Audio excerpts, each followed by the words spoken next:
The alley behind Vought Tower reeked of piss and takeout grease. Standard New York ambiance. The kind of place where secrets went to die and nobody asked questions. Tonight, something else died there. A-Train had been running product. Designer V, the kind that kept Vaught's stock price climbing and kept soups hooked on their own mythology. Easy money. Easier than actual hero work. He'd done this route 36 times, moving so fast the human eye couldn't track him, invincible in his speed. He never saw the hand that caught his throat. One moment, motion. The next, complete, impossible stillness. A-Train's feet dangled 6 inches off the ground, suspended by fingers that felt like iron wrapped in silk. His legs kicked uselessly, blue lightning crackling around his calves, powers misfiring in panic. My, a voice purred from the darkness. British accent, theatrical, wrong. What have we here? A speedy little lab rat playing delivery boy. The figure stepped into the sodium light. Red coat, red hat, orange-tinted glasses reflecting the terror in A-Train's bulging eyes. Pale skin that seemed to drink in the light rather than reflect it. A grin that promised things worse than death. The fuck, A-Train choked out. Language, Alucard said, tilting his head with mock concern. Though I suppose manners are passé when one's windpipe is being crushed. He loosened his grip slightly. Tell me, Rabbit, what's your particular parlor trick? You were moving rather briskly before I grabbed you. I'm A-Train, he gasped. Top 5? In the 7? Oh. Alucard's grin widened impossibly. A ranking system. How delightfully corporate. Like Yelp reviews for lab-grown demigods. He leaned closer, and A-Train could smell something ancient and hungry beneath the cologne. Here's a fun question. What happens when the fastest man alive meets someone who exists outside the concept of speed? A-Train's powers flared. Blue lightning enveloped his body. He vibrated at frequencies that could tear through steel. Alucard's grip didn't budge. Interesting, the vampire mused. Molecular vibration. Physics manipulation. Almost clever. His free hand moved in a blur. There, one instant. Through A-Train's chest, the next. No blood. Just passage. But ultimately, he withdrew his hand and flicked A-Train's nose. Meaningless. A-Train screamed and tried to phase away, his body blurred, molecules separating. There was one problem. He is not the Flash. Alucard's fingers tightened. The scream cut off. A-Train's body convulsed once, twice, then went limp. His eyes glazed over, mouth frozen in a silent shriek. Something was happening inside him. Something that made his enhanced metabolism seize up, his chemically perfect heart stutter and fail. Shh, Alucard whispered, pressing a finger to the corpse's lips. No need for drama. Well, no more drama. He dropped the body. It crumpled like discarded laundry. Alucard crouched down, tilting his head to study his kill. Compound V, is it? Some alchemical cocktail that grants mortals a taste of divinity. He laughed, dark and genuine. How beautifully blasphemous. How utterly pathetic. His shadow moved independently, spreading across the alley like oil. It consumed A-Train's corpse, pulling it down into impossible depths. The body sank without resistance, disappearing into darkness that shouldn't exist on a flat surface. When the shadow receded, nothing remained but a faint scorch mark. Alucard stood, adjusting his gloves. Well then, let's see what other disappointments this world has to offer. He walked toward the light, whistling something that might have been a funeral dirge. Billy Butcher's phone buzzed at 2:47 a.m. He ignored it. Bourbon was more important than whatever crisis management bullshit Vought had stepped in this time. It buzzed again and again. "Fucking hell," he muttered, grabbing it from the bar top. Unknown number. He answered anyway. "Yeah? Mr. Butcher." The voice was female, professional, terrified. "This is Grace Mallory. We need to meet. Now." Butcher straightened. Mallory didn't scare easy. "What happened?"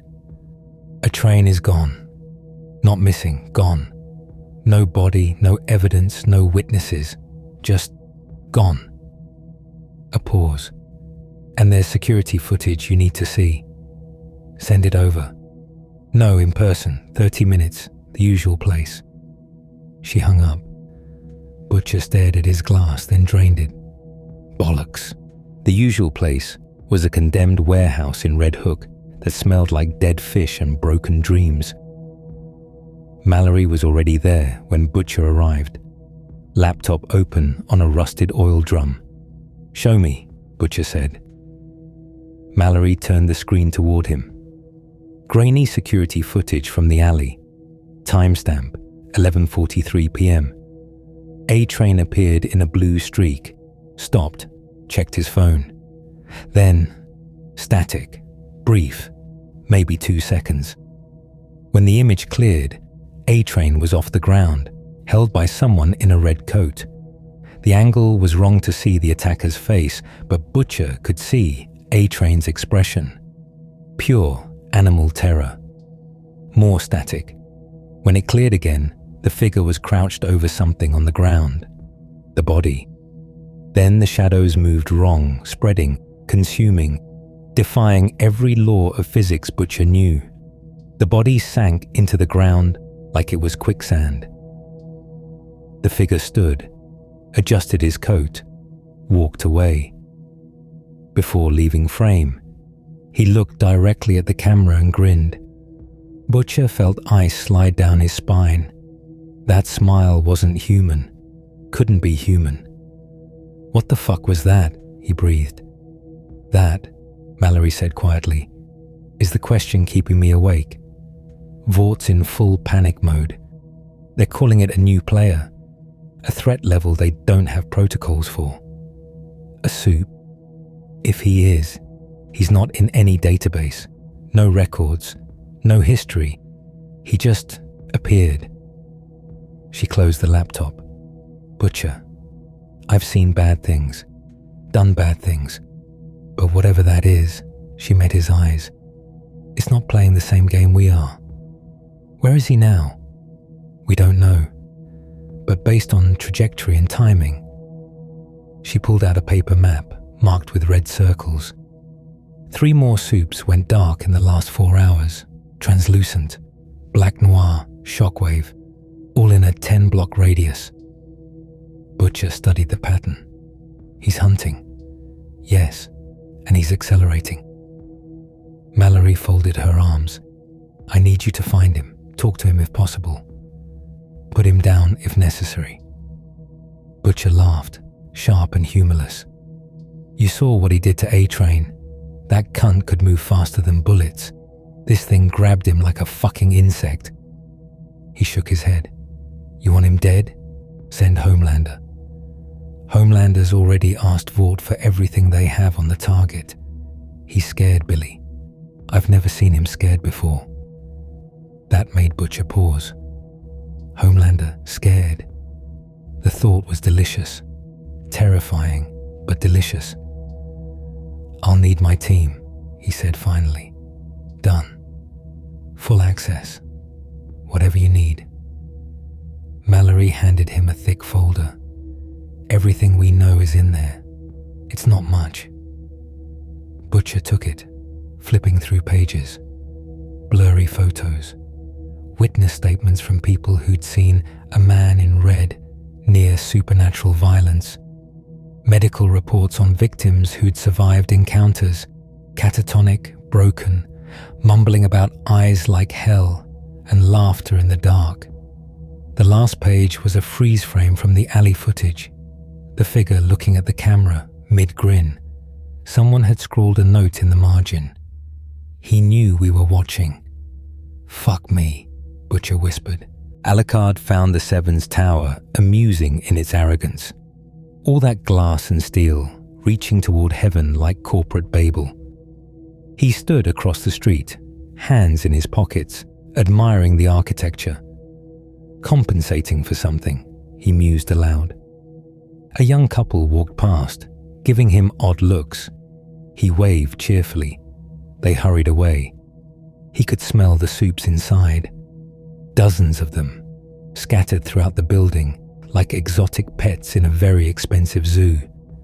Their heartbeats were distinctive, faster, stronger, chemically enhanced. Compound V's sung in their blood like a chorus of counterfeit angels. Eeny, meeny, miny. Alucard's grin stretched wider. Mo. He stepped forward and sank into his own shadow, dissolving into darkness that should not exist under streetlights.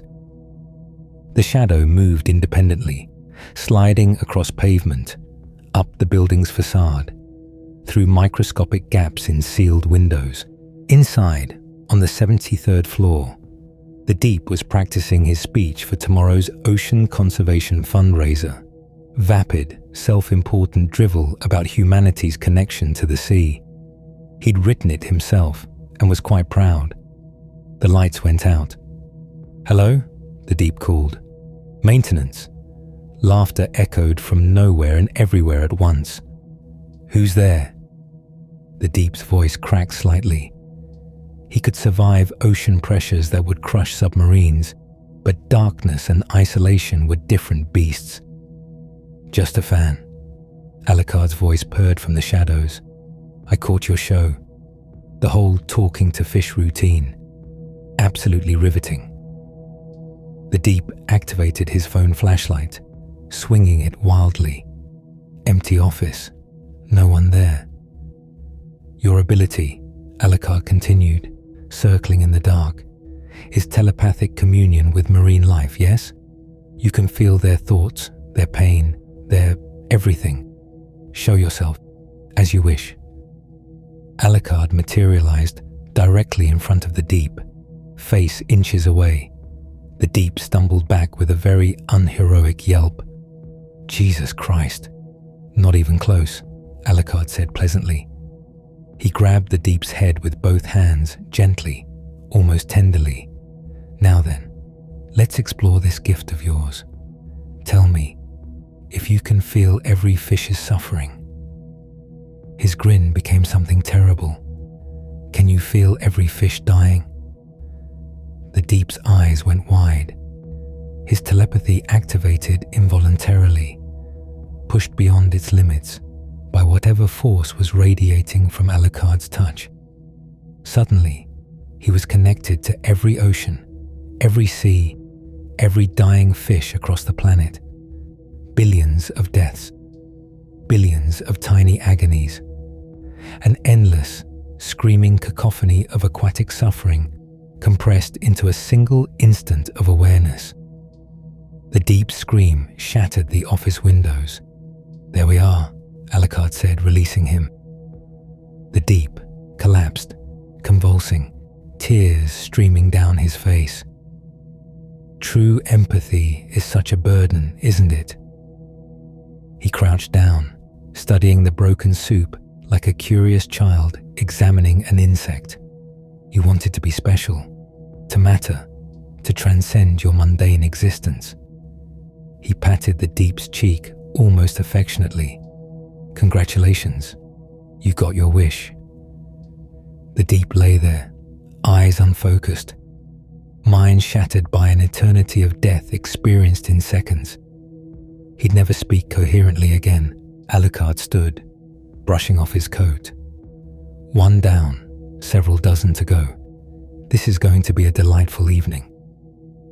He dissolved back into shadow, leaving the Deep broken on the floor, surrounded by shattered glass and the lingering smell of ocean brine mixed with something older and far more dangerous. Huey Campbell was having the worst week of his life, which, considering his girlfriend had been obliterated by a soup running through her, was saying something.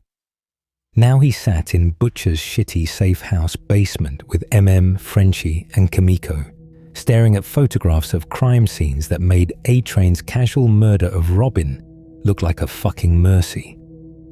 "This can't be real," Huey said, pushing away a photo of what used to be translucent. The invisible soup had been found turned inside out in a subway tunnel, his powers making the whole thing horrifyingly visible. This is impossible?" Butcher finished, lighting a cigarette. "Yeah, well, get comfortable with impossible, lad. It's the new normal." Studied the reports with methodical precision. Victims are all soups, all killed in ways that shouldn't be possible. No conventional weapons, no evidence beyond the bodies. He looked up. Whoever's doing this has powers that make Homelander look like a fucking birthday clown.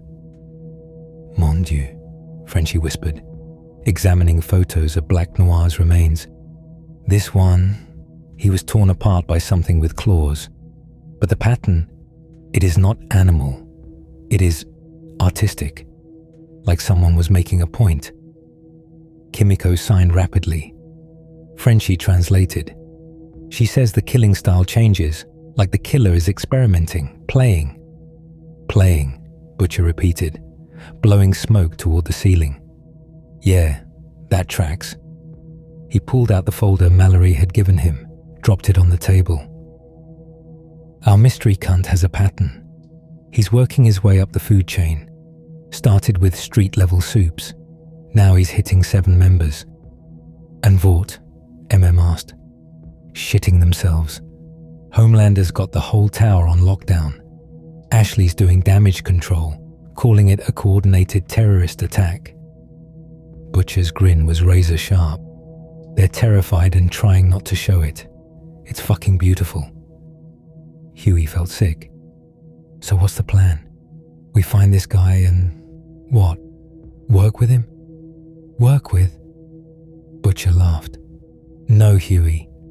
We find him, we talk to him, and we figure out what the fuck he wants. Then maybe, we point him at the right cunts and stay the fuck out of his way." "That's not a plan," said flatly. "That's suicide with extra steps. You got a better idea. Be my guest." Before M could respond, every light in the basement went out. The emergency backup didn't kick in. "Frenchie," said quietly, hand moving toward his weapon. "Tell me you're fucking with the breaker." "Non," Frenchie's voice was tight. "This is not me." Kimiko's hand found Frenchie's in the darkness. Her other hand signed something he couldn't see, but understood anyway. "Danger." Well. A voice like velvet wrapped around razor wire echoed through the basement. "The boys, how delightfully on the nose. Did you workshop that name? Or did it just come to you in a moment of working class inspiration?" Butcher's cigarette was the only light, a small orange ember in complete darkness. "Show yourself," he called out, voice steady despite the adrenaline screaming through his veins. "Oh, where are my manners?" The light slammed back on with enough force to blow half the bulbs. Alucard stood in the center of the room exactly where their table had been. Except the table was gone. Vanished. He'd somehow moved it and positioned himself without any of them noticing. He looked like something out of a gothic novel, tall, pale, dressed in red that was too bright to be natural. His grin was all teeth and promise. "William Butcher," Alucard said, pointing at him. The bulldog with delusions of justice, motivated by revenge dressed up as righteousness. How tediously human. His finger moved to Marvin Milk. The conscience no one asked for. Obsessive-compulsive tendencies and moral certitude, a dangerous combination. To Frenchie, the French chemist with questionable ethics and excellent taste in explosives. To Kimiko, the weapon pretending to be a person, Or is it a person pretending to be a weapon? Even you don't know. Finally, to Huey. And the puppy. How adorable. You still smell like grief and misplaced anger. How the fuck? Huey started. Did I know all that? Alucard's grin widened. I can smell it on you. Trauma has a distinct bouquet, and you 5 reek of it. Butcher flicked ash from his cigarette, refusing to show fear. You the cunt that's been ventilating soups. Ventilating? I like that. Colloquial yet accurate. Alucard pulled out a chair that definitely hadn't been there a second ago and sat down, crossing his legs. Yes, that would be me. And before you ask, no, I'm not a soup. I'm something far more traditional, which is a vampire. Alucard let the word hang in the air. The genuine article, not some chemical enhancement or genetic mutation. An actual, honest-to-God, well, honest-to-something creature of the night. Frenchie laughed nervously. Vampires are not real. And yet, Alucard gestured at himself. Here I sit, making your scientific worldview very uncomfortable. MM's hand was still on his weapon. What do you want? Excellent question. Direct. No preamble. I appreciate that.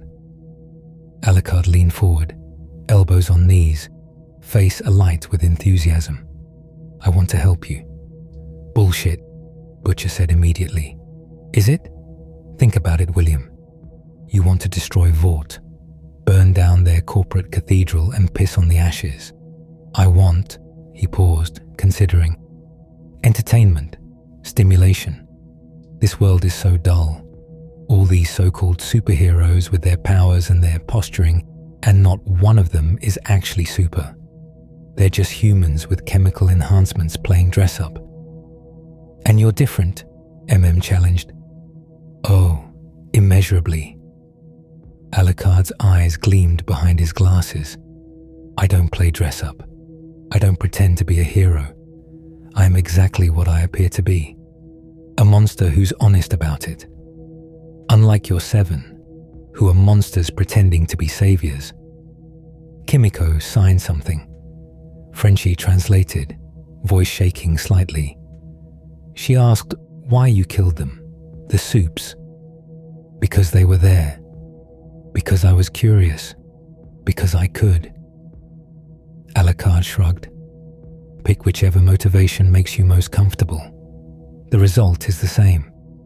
Fewer corporate-sponsored demigods polluting my new environment. You're new. Huey's brain caught up. You're not from here, from this world. The puppy has teeth. Alucard clapped slowly. Very good. No, I am not native to this particular reality. I arrived quite recently and found it underwhelming. All these beings with power, and none of them know what to do with it except preen for cameras and shill energy drinks. Butcher stubbed out his cigarette. So what? You want to team up? Take down Vought together? Hold hands and sing Kumbaya? God no. I work alone. Always have. Alucard stood in a single fluid motion that was too smooth to be natural. But our goals align. You want them dead. I want them dead. The difference is you're planning some elaborate scheme involving blackmail and political maneuvering, while I'm just going to kill them all and be done with it. That simple? MM asked. That simple? Well, not simple for them. I intend to take my time, make it memorable.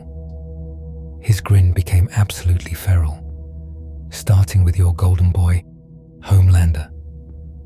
The name hung in the air like a curse.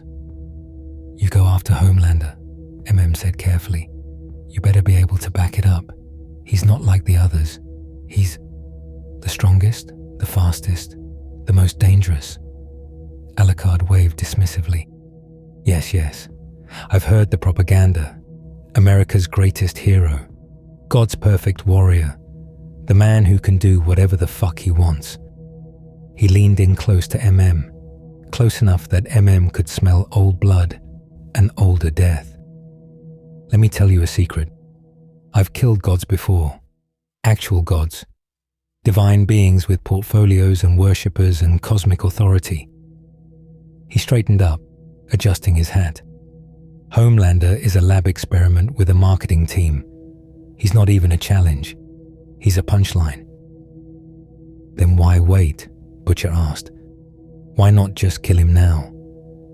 Because, Alucard said, walking toward the stairs. Anticipation is half the pleasure. I want him to know I'm coming. I want him to feel what real fear tastes like. I want him to understand, in those final moments before I consume him entirely, that he was never special, never chosen, never divine. He paused at the bottom of the stairs, looking back. He was just meat with delusions of grandeur, like all the rest. And us? Huey asked quietly. What are we to you? Alucard considered the question with mock seriousness. Entertainment? Witnesses? Useful tools for cleaning up the pieces I don't feel like dealing with? He shrugged. I haven't decided yet. But here's the thing. You 5 are the only honest people I've met since arriving. You know you're monsters. You don't pretend otherwise. I respect that. We're not monsters, MM said. Of course you are. You torture. You murder. You've all committed acts that would horrify the very people you claim to protect. Alucard's smile softened into something almost genuine. But you do it with purpose, with intention. You own your monstrosity instead of hiding behind capes and catchphrases. He tipped his hat in a mockery of courtesy. I'll be in touch, gentlemen. And lady, do try to stay alive. I'd hate to lose my audience before the 3rd act. Then he was gone. Not walking away. Not disappearing in smoke or shadow. Just gone. Like he'd never been there at all. The 5 of them stood in silence for a long moment. Fuck, Butcher finally said. Fuck, fuck, fuck. What do we do? Huey asked. Butcher picked up his cigarettes with shaking hands. We do exactly what the terrifying vampire bloke suggested. We stay alive. We watch. And when he goes after Homelander, he lit up, taking a deep drag. We make sure we've got front row fucking seats. Vought Tower, 82nd floor. The Seven's conference room. Homelander stood at the window, hands clasped behind his back, staring out at the city that was supposed to worship him. Behind him, the remaining members of the Seven sat in uncomfortable silence. Queen Maeve looked exhausted. Starlight looked terrified. A-Train's empty chair seemed to accuse them all. Sir, Ashley stammered from the doorway, tablet clutched to her chest like a shield. The board wants an update on... Tell the board, Homelander said without turning, voice flat and cold, that I'm handling it. They're concerned about the optics. 4 Seven members dead or missing in 72 hours. The media is... I said I'm handling it. His eyes flared red for just a moment, a warning. Ashley fled. Homelander turned to face his team. Anyone else want to question my leadership? Silence. Good. He moved to the head of the table, movements controlled, precise, too controlled. We're being hunted. Someone or something is targeting Soups specifically, efficiently. We need to... The lights went out. Homelander's eyes blazed red, providing the only illumination. Everyone stay calm. Calm? Maeve stood up, hand on her sword. We're sitting ducks up here. We're the Seven, Homelander snapped. We don't run from... Laughter. It came from everywhere and nowhere. Rich, genuine, delighted laughter that made Starlight's skin crawl and Maeve's hand tighten on her weapon. The emergency lights kicked in, bathing the room in crimson. Alucard sat in Homelander's chair. Comfortable throne, he said conversationally, though a bit try-hard with the eagle motif. We get it, you're American. Very subtle. Homelander move faster than human eyes could track, hand around Alucard's throat, lifting him out of the chair. Alucard let himself be lifted, grin never faltering. "You," Homelander growled, "made a mistake coming here." "Did I? Because from where I'm dangling, it seems like I'm exactly where I want to be." Alucard's voice was completely unaffected by the crushing grip. "Tell me, Homelander, do you practice that brooding stare in the mirror? It's very convincing, almost heroic." Homelander squeezed harder, hard enough to crush steel, to pulp bone. Alucard kept smiling. "Interesting," the vampire mused. "You're stronger than the others. The compound phi solution they used on you must have been particularly potent. Or perhaps you were just a better subject, a blank slate ready to be molded into their perfect weapon." "I'm not a weapon," Homelander hissed. "I'm a god." "A god?" Alucard burst out laughing. "Oh, that's precious. You really believe that, don't you? They did such a thorough job programming you." His grin widened impossibly. "Let me educate you, Homelander. Gods don't need corporations. Gods don't need PR teams. Gods don't need love." The word hit Homelander like a physical blow. "But you do," Alucard continued, voice dropping to a purr. "You desperately need to be loved, worshipped, validated, because deep down, in that hollow space where a real person should be, you know the truth." Homelander's grip tightened convulsively. "You're not a god. You're not even a person. You're a product, a brand, a weapon in a cape, dancing for the amusement of your corporate masters, pretending the applause is love instead of marketing." "Shut up," Homelander whispered. "They made you in a lab, raised you in isolation, trained you to crave affection while ensuring you'd never truly understand it. You're the perfect soldier, powerful enough to do anything, broken enough to do whatever they ask." "Shut up!" Homelander hurled Alucard through the window. Glass exploded outward. Alucard sailed through the air, coat flaring, still grinning as he plummeted toward the street 82 floors below. Starlight gasped. Maeve moved toward the broken window. Homelander stood there, chest heaving, eyes blazing red, fists clenched. Then Alucard's laughter echoed up from below, impossibly loud, impossibly clear. They all rushed to the window. Alucard stood on the sidewalk, completely unharmed, hands in his pockets. He looked up at them and waved. "That was fun." His voice carried perfectly despite the distance. "My turn." He dissolved into shadow. "Everyone out," Homelander barked. "Now," they ran. The shadows came through the walls. Maeve made it to the elevator. Starlight was right behind her. The doors were closing. A hand shot through the gap, not forcing them open, just present. Fingers pale and long, tapping against the metal in a jaunty rhythm. "Going down?" Alucard asked pleasantly. Maeve drew her sword and swung in one motion. The blade passed through Alucard's wrist. No resistance, no blood, like cutting smoke. His hand remained, still tapping. Bronze Age metallurgy. Alucard's voice echoed from inside the elevator shaft. Impressive craftsmanship, but ultimately ineffective against someone who doesn't strictly adhere to concepts like physical form. The hand grabbed Maeve's sword and pulled.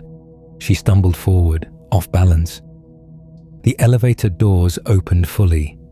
Alucard stood inside, holding her sword casually. "You know what I find fascinating about you, Maeve? You're the only one who seems to grasp how fucked you all are. The only one who's already given up." He tossed the sword back to her. She caught it reflexively. "That's why I'm not killing you today," Alucard continued. "You're already dead inside. Where's the sport in that?" He stepped past her, patting her shoulder. Run along now. Find a bottle. Drown those inconvenient thoughts about complicity and cowardice. Maeve stood frozen, sword hanging limply at her side. Starlight grabbed her arm. Come on! They ran. Homelander flew through the tower, heat vision tearing through walls, searching for the intruder. Rage and something else, something he refused to name, burned in his chest. You desperately need to be loved. Shut up, he muttered, blasting through another wall. Shut up, shut up, shut up! He found himself in the old testing facility, the room where they'd measured his powers as a child. Sterile, white, cold. A figure stood in the center, back turned, red coat stark against the white walls. Do you remember this place? Alucard asked without turning. The doctors, the tests, the isolation. They'd hurt you, study your regeneration, and call it science. He turned, and his expression was almost sympathetic. They created a god and raised him like a lab rat. The contradiction must be confusing. I'm not confused, Homelander said, landing, boots against tile, fists clenched. I know exactly what I am. Do you? Alucard walked along the wall, trailing fingers across old equipment. Because you act like someone who's never quite figured it out. Are you the hero, the villain, the victim, the monster? He picked up a syringe from a tray, ancient, dusty, forgotten. You're all of them and none of them. You're empty, a void in the shape of a man, filled with whatever Vought poured in. I am the strongest being on this planet, Homelander said, voice tight. I can do whatever I want. Then why don't you? Alucard shattered the syringe in his palm. Why play by their rules? Why pretend to care about approval ratings and focus groups? If you're truly powerful, truly free, he grinned. Why do you still crave Mommy's love? Homelander's heat vision lanced out. Twin beams of concentrated energy, hot enough to cut through buildings, to melt steel, to vaporize flesh. They hit Alucard, dead center. The vampire's body erupted in flames, coat igniting, flesh bubbling and peeling away. For a moment, Homelander felt savage satisfaction. Alucard kept walking forward, burning, melting, laughing. Yes, he howled through a throat that was cooking from the inside out. Finally, some actual effort. Homelander poured more power into it. The heat vision intensified, white hot, sustained. The walls around them began to glow red. The floor cracked from thermal stress. Alucard reached the end of the beams, where Homelander stood. He was nothing but charred meat and exposed bone, still grinning with a lipless mouth. My turn, he rasped. His hand shot out, skeletal, blackened, and grabbed Homelander's face. The heat vision cut off. Homelander tried to pull away, but the grip was absolute, impossible, like being held by the earth itself. Let me show you something, Alucard whispered, and then Homelander was somewhere else. Not physically. His body remained in the testing room, but his mind, his consciousness, was pulled into darkness so complete it made his worst nightmares seem like pleasant dreams. He saw things, felt things, centuries of death, millennia of slaughter, wars fought across realities, civilizations rising and falling, gods born and destroyed, all witnessed by those crimson eyes, all consumed by that endless hunger. He saw Alucard's victims, not dozens, not hundreds, millions, souls trapped in eternal darkness, screaming without voices, drowning in the vampire's essence. He saw himself from Alucard's perspective, small, pathetic, a child playing with powers he didn't understand, calling himself a god while knowing nothing of divinity. He saw his future, his death, his soul consumed, joining the chorus of the damned, screaming forever in the dark. reality snapped back.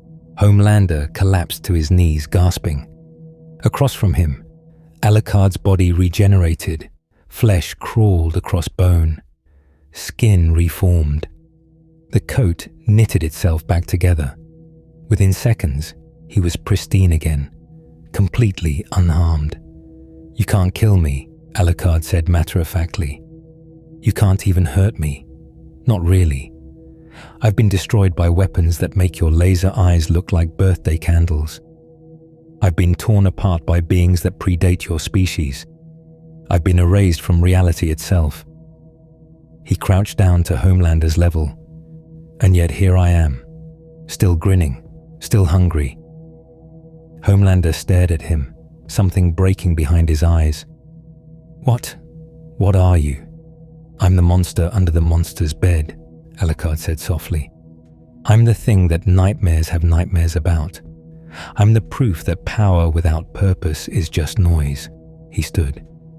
"And you, Homelander, are just another loud, insecure child who found a gun and mistook it for divinity." He turned to leave, paused. "I'll give you 24 hours, Alucard said over his shoulder. "Get your affairs in order, say your goodbyes, pretend you're not terrified. Then I'm coming back, and we're going to finish this conversation." His grin returned, sharp and final. "And when we do, you're going to understand what it means to be truly powerless." He dissolved into shadow, leaving Homelander kneeling in the ruins of his childhood prison, shaking. For the first time in his life, Homelander felt small. Billy Butcher watched the news footage from a dive bar in Queens. Every screen showed the same thing: Vought Tower, emergency vehicles surrounding it, Ashley giving a press conference about structural damage from a gas leak. Bullshit. Butcher had eyes on the inside. He knew what really happened. His phone buzzed. Unknown number, again. He answered. "Yeah? Mr. Butcher?" Alucard's voice, cheerful and unbothered. "Are you watching? Hard to miss. Wonderful. Then you saw Act 2. What did you think?" Butcher took a long pull from his beer. "I think you're a sadistic cunt who's playing with his food." "Accurate." Alucard sounded delighted. "I knew I liked you. So direct, so refreshingly honest about your hatred. What do you want?" "I want you and your merry band of soup hunters to do what you do best. I'm going to kill Homelander tomorrow evening, 7 p.m. sharp. Vought Tower, top floor. After I'm done, there will be loose ends, other soups, terrified, scattered, vulnerable." A pause. "I'm giving you permission to clean house." "Permission," Butcher repeated flatly. "Well, more like an invitation. I can't be everywhere at once. Well, I can, but that would be showing off. And there are so many corporate-sponsored demigods cluttering up this city. Consider it a joint venture. I handle the main attraction, you handle the supporting cast. And if I say no, then I do it myself, and you miss out on the catharsis of personally dismantling the organization that murdered your wife. Your choice, William." The smile was audible. "But we both know what you'll choose. Revenge is too delicious to pass up." The line went dead. Butcher stared at his phone, then at the TV. On screen, Ashley was promising that the Seven would protect the city from this unprecedented threat. He laughed, sharp, bitter. "Oi," he called to the bartender, "another round, and leave the bottle." The next 24 hours were chaos. Vought mobilized every asset. Private military contractors surrounded the tower. Experimental weapons were deployed. Scientists worked around the clock developing contingencies for a threat they didn't understand. Homelander didn't sleep, didn't eat. He stood in his penthouse, staring at his reflection, trying to convince himself he wasn't afraid. He was the strongest, the best, the empty. He punched the mirror. Glass shattered. His knuckles didn't even bruise. The pieces reflected him 100 times over. All those faces, all that power, all that nothing underneath. "I'm a god," he told his fractured reflection. The fragments showed him the truth. A frightened child in a costume playing pretend. The boys prepared in their own way. MM checked and rechecked equipment. Frenchie mixed compounds with steady hands. Kimiko sharpened blades she probably wouldn't need. Huey tried not to throw up from anxiety. Butcher cleaned his gun, an old .45 that had killed 3 soups and counting, and thought about Becca. "You really think this vampire bloke can do it?" MM asked. "Kill Homelander?" Butcher didn't look up from his work. "I think he's going to try. And I think if anyone's got a shot, it's him. And after, we've got a whole new problem. A vampire who can kill Homelander is a vampire who can kill anyone." Butcher slid the magazine home with a satisfying click. "But that's tomorrow's nightmare. Tonight, we get to watch Homelander die. I'll worry about the consequences after I've enjoyed the show." 7 p.m. Vought Tower's top floor had been evacuated. Only Homelander remained, standing in the center of his domain, waiting. The sun set behind him, painting the sky blood red. Right on schedule, the shadows moved wrong. Alucard emerged from them like a theatrical performer taking the stage. He swept his hat off in an exaggerated bow.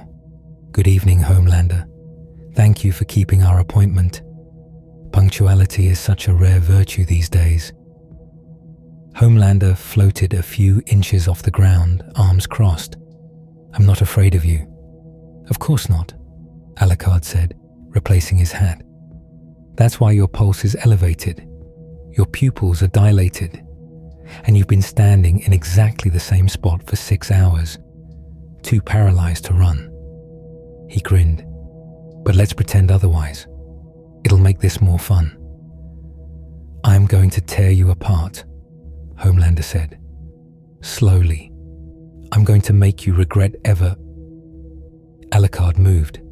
Not fast. Instant. He was across the room. Then he was in front of Homelander. Then he was through Homelander, arm extended, dripping red.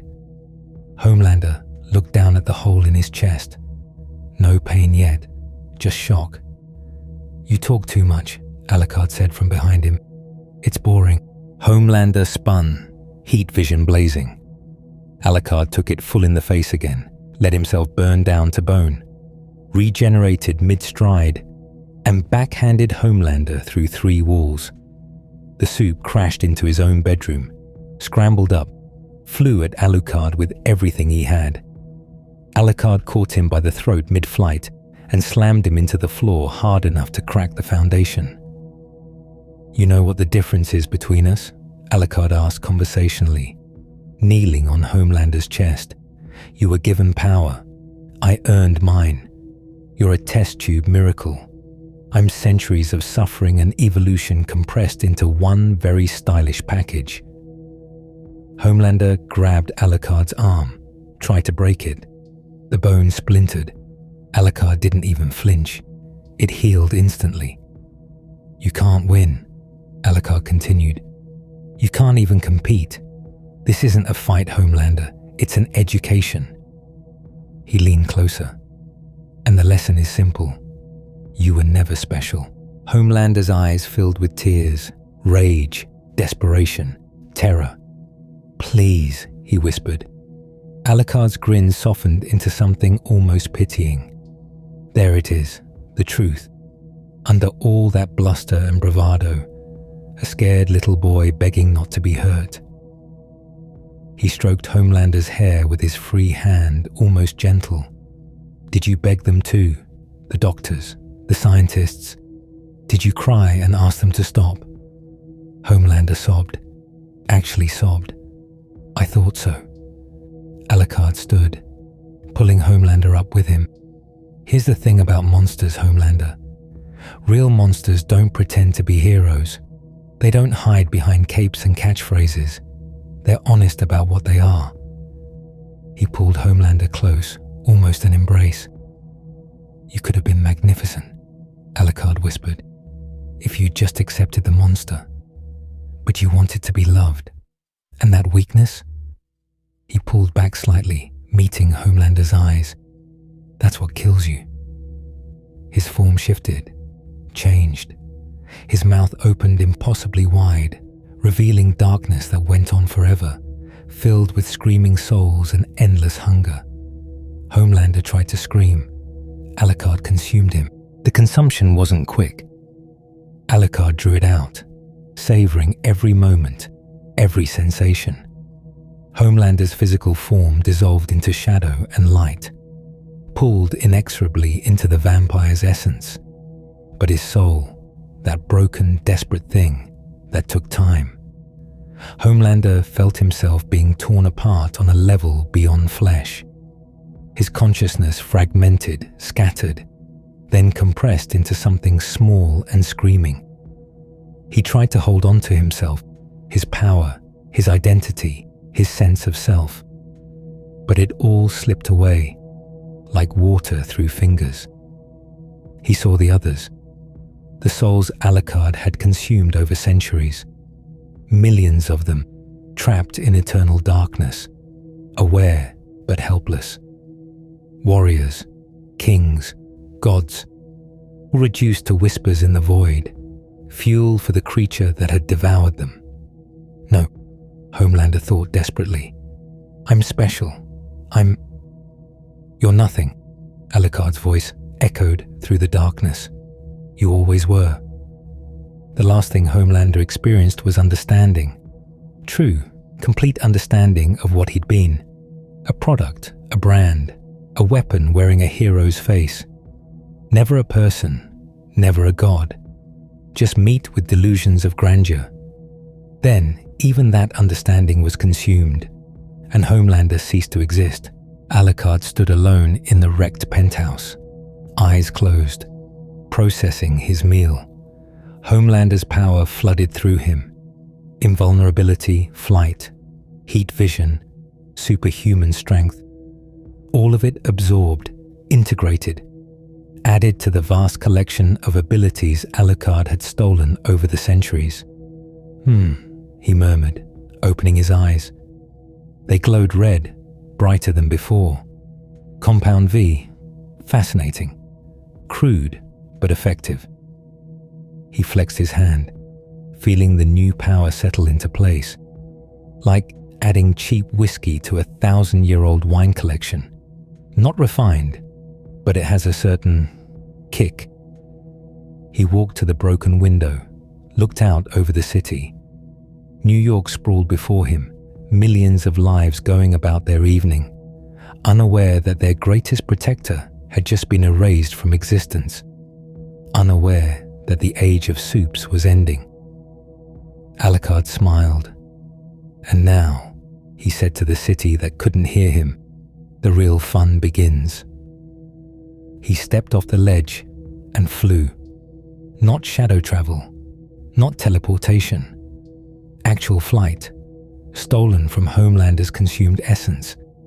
He soared over the city, testing his new toy, leaving a sonic boom in his wake. Below, people looked up in confusion. Was that Homelander? But something was wrong. The figure was too dark, the red too deep, the presence too wrong. Alucard laughed as he flew, the sound echoing across Manhattan like thunder. Butcher watched it all through binoculars from a rooftop 3 blocks away. He'd seen Alucard enter the tower, seen the lights flicker, heard the distant sounds of destruction.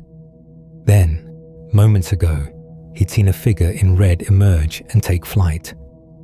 "Fucking hell," he breathed.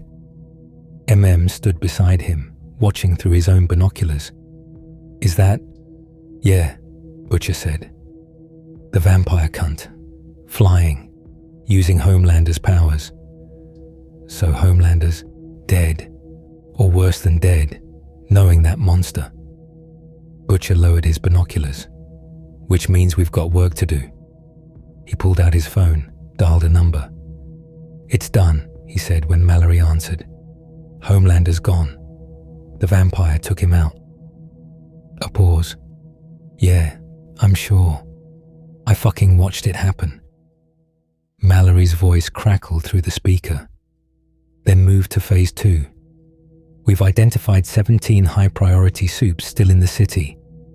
Vaught's in complete disarray. Their security is fractured. Hit them now, while they're scattered and terrified. Copy that. Butcher hung up, turned to the others. You heard her. Time to work. Frenchie grinned, pulling out a tablet showing soup locations. I have been preparing for this moment for years, mon ami. Kimiko cracked her knuckles, signing something that needed no translation. Let's hunt. Huey looked pale, but determined. We're really doing this? Just executing them? They're not people, Huey, MM said, checking his weapon. They're weapons. Weapons that Vaught's lost control of. We put them down before they hurt anyone else. Besides, Butcher added, lighting a cigarette, the vampire gave us his blessing, and I, for one, don't want to disappoint our new apex predator. He might decide we're on the menu next. They moved out. Across the city, Soups felt it. That primal, instinctive knowledge that the predator-prey dynamic had shifted. Homelander, the strongest, the alpha, the untouchable, was gone. They'd felt it the moment he died, like a pressure release they didn't know they'd been living under. Some tried to run. The Deep, what was left of him, still catatonic in a Vought medical facility, never knew when Alucard's shadow crawled through his window and ended his suffering. The boys hid a Vought safe house in Brooklyn. 3 Soups inside, lower tier but dangerous. Popclaw, who'd killed her landlord. Ezekiel, the evangelical fraud. Mesmer, the mind reader who'd sold out to Vought. Frenchie's gas grenade went through the window first. Knockout compound mixed with something experimental, designed specifically for enhanced metabolisms. 2 of them went down immediately. Ezekiel tried to run, made it to the back door. Butcher was waiting. 3 shots, center mass. Ezekiel crumpled. That's for every kid you touched, you sick fuck, Butcher muttered. Inside, MM zip-tied the unconscious Soups, while Kimiko stood guard. Huey searched the safe house, finding evidence. Files, photographs, incriminating documents that would never see a courtroom. What do we do with them? Huey asked, looking at the unconscious Popclaw. MM pulled out a syringe. Special cocktail from our vampire friend. Shuts down the compound feed permanently. They'll be normal humans when they wake up. Weak, mortal, fair game for the justice system. He gave us that, Huey asked. Dropped it off this morning. Called it a party favor. MM administered the injection. Whether we use it or just kill them is up to us. Butcher considered. Use it. Let them rot in prison as normal people. Let them feel what it's like to be powerless. That's a better punishment than death. They moved to the next target. Queen Maeve sat in her apartment, bottle of whiskey in hand, watching the news. Homelander missing. Vought in chaos. Soups dying across the city. The world ending not with a bang, but with a predator's grin. She didn't run, didn't fight, didn't do anything but drink and wait. When Alucard materialized in her living room, she didn't even look up. You're here to kill me, she said flatly. That was the plan, Alucard admitted, studying her. But I'm reconsidering. Why? Because you're already dead. You died years ago. You just haven't stopped moving yet. He sat down across from her, uninvited. You know what you are, what you've done, what you failed to do, and it's eating you alive from the inside. Maeve finally looked at him. So what? You're going to spare me out of pity? Hardly. Pity is for those who deserve better. Alucard leaned forward. I'm sparing you because you're useful. You know Vaught's secrets, their operations, their weaknesses, and you hate them almost as much as I do. I won't work for you. I'm not asking you to work for me. I'm asking you to work with me. Help me dismantle what's left of Vaught's infrastructure. Then, he shrugged, then you can drink yourself to death or find redemption or whatever helps you sleep at night. I don't care. Maeve drained her glass. And if I say no, then I kill you now and find the information myself. It'll take longer. But I'm immortal. I have time. His grin was sharp. You, however, don't. She stared at him for a long moment. What do you need? 2 weeks later. Vought Tower was dark. Not evacuated, abandoned. The board had scattered. Shareholders had liquidated. Ashley had fled the country. The entire corporate structure had collapsed under the weight of what Alucard had unleashed. Supes were extinct in New York, either dead, depowered, or in hiding so deep they might as well be dead.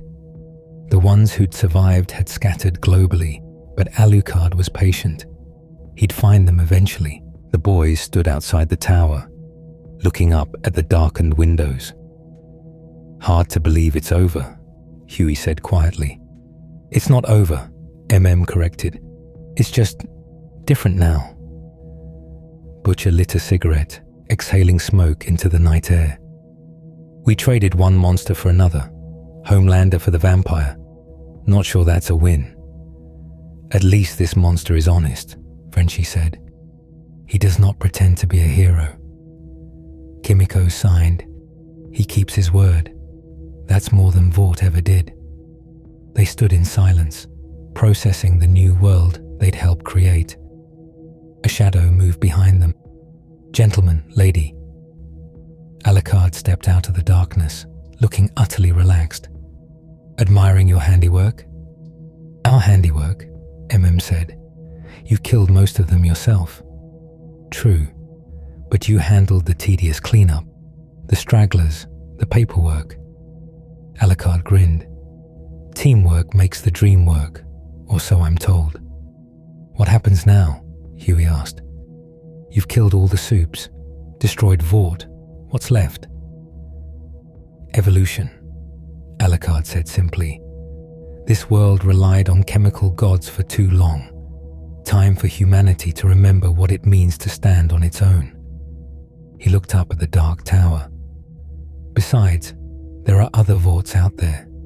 Other corporations playing God. Other countries with their own Supe programs. And you're going to kill them all? Butcher asked. Eventually, but that's a long-term project. Alucard turned to them. In the meantime, I have a proposal. This world needs someone to keep the powerful in check, to remind them that strength without accountability ends in blood. You want us to be your enforcers, said. I want you to be what you've always been, monster hunters. I'll handle the supernatural threats. You handle the human ones. We'll coordinate when our interests align. His grin widened. Think of it as a consulting arrangement. Butcher laughed, bitter and sharp. You're asking us to work for a fucking vampire, after everything we've done to fight monsters. I'm asking you to work with a monster to fight worse monsters, Alucard corrected. And let's be honest, William, you've always been a monster yourself. You just wore a better disguise than most. The truth of that hung in the air. We'll think about it, said finally. Take your time. I'm not going anywhere. Alucard tipped his hat. Well, I'm going somewhere. I hear Vought International has facilities in 12 countries. Might be time for a world tour. He started to dissolve into shadow, then paused. Oh, and William? That thing you've been planning. The final revenge against Vought. The one you think I don't know about. His eyes glowed red in the darkness. Go ahead. Burn it all down. You've earned it." Then he was gone. Butcher stared at the empty space where the vampire had been. "Fuck," he said quietly, 3 months later. The world had adjusted to the new normal. Soups were myths again, stories told in hushed whispers about the brief period when humans played God. Vought was bankrupt, its assets seized, its executives facing tribunals. The boys had taken Alucard's offer. They operated in the shadows, handling threats that fell between the cracks. Billy Butcher stood on a beach in Costa Rica, watching the sunrise. He'd finally done it. Destroyed Vought, avenged Becca, survived the unsurvivable. So why did he feel empty? "Beautiful morning," a familiar voice said. Butcher didn't turn. "Thought you were in Shanghai hunting down that Chinese soup program. Finished that yesterday. Turns out they were very cooperative once I consumed their strongest asset." Alucard stood beside him, hands in pockets, watching the sunrise.